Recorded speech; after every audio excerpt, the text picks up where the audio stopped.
এই ছোট্ট করে একটু সিনপসিস আমরা নিয়ে নিই। ছোট্ট করে যদি সেই সময় সিনপসিসটা নিয়ে নিই, তাহলে কি কাণ্ড, ওটা কি সিনেমা স্যার দেখতে পাচ্ছি।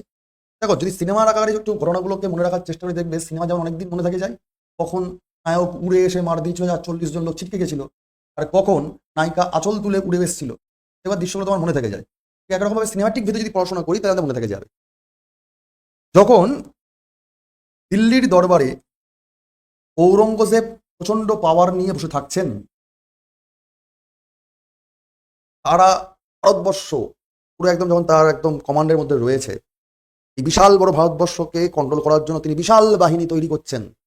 বিশাল বাহিনী তৈরি করতে গিয়ে তিনি তার প্রচন্ড পরিমাণে কি বলবো ট্যাক্স বাড়াচ্ছেন সমস্ত রকম। বিশেষ করে তিনি গোড়া মুসলিম ছিলেন, ন্যাচারালি অমুসলিমদের উপর তাদের অত্যাচার বাড়ছে। আবার মুসলিমদেরও যে উপর ট্যাক্স বাড়েনি তাও নয়, সবটা মিলিয়ে তার মধ্যে দিল্লিতে যে দরবারি যারা অভিজাত ব্যক্তি ছিল, তাদের আবার ওই যাকে বলা হয় কিচেন ক্যাবিনেট টাইপের লোকজন, তাদের মধ্যে আবার গোষ্ঠীদ্বন্দ্ব শুরু হয়ে যাচ্ছে, নিয়ে গোলমাল।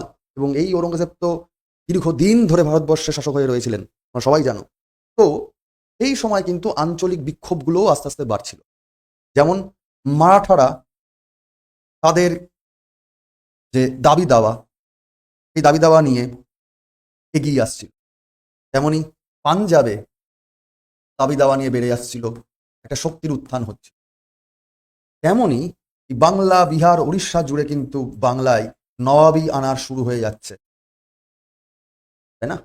উল্টো দিকে এই সুদূর দিল্লি থেকে দাক্ষিণাত্যে পুরোপুরি ম্যানেজ করা মুশকিল হয়ে যাচ্ছিল। ধীরে ধীরে ধীরে ধীরে নিজামের উৎপত্তি হয়ে আসছে।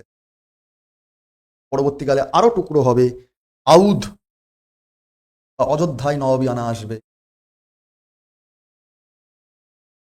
আরো দেখা যাবে কর্ণাটকের জায়গাটায় যেখানে মহীশূরের শক্তি বিস্তারিত হবে, এবং এর ফাঁকেই বণিকের মানদণ্ড রাজদণ্ডে ঘনীভূত হয়ে যাবে। অর্থাৎ ধীরে ধীরে চলে আসবে ইংরেজ, ফরাসি লোকজন,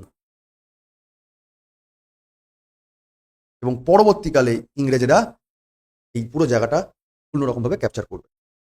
তার মানে দিল্লির যে মুঘল শক্তির অবক্ষয়, এটা একদিনে হয়নি, গল্প প্যারালালি হয়েছে। এখানেও ভাঙন ধরছে, অন্যদিক থেকেও আঞ্চলিক শক্তির বিস্তার হচ্ছে। তো সেই গল্পগুলি দেখি, তাহলে মূলতই আমাদের জানতে লাগবে এই দিল্লিতে ক্ষমতা কিভাবে অবক্ষয় চলছে, তার অবনমন কি করে হচ্ছে। অর্থাৎ ঔরঙ্গজেব অবধি কিন্তু এক দেশ, একটা টাইট দেশ ছিল, কিন্তু তার পরবর্তীকালে যে শাসকরা এসছেন তারা কিন্তু টাইট শাসক ছিলেন না। তাই দেশের যে ভঙ্গুরতা সেটা আরো বেশি করে কিন্তু প্রকট হয়ে যায়।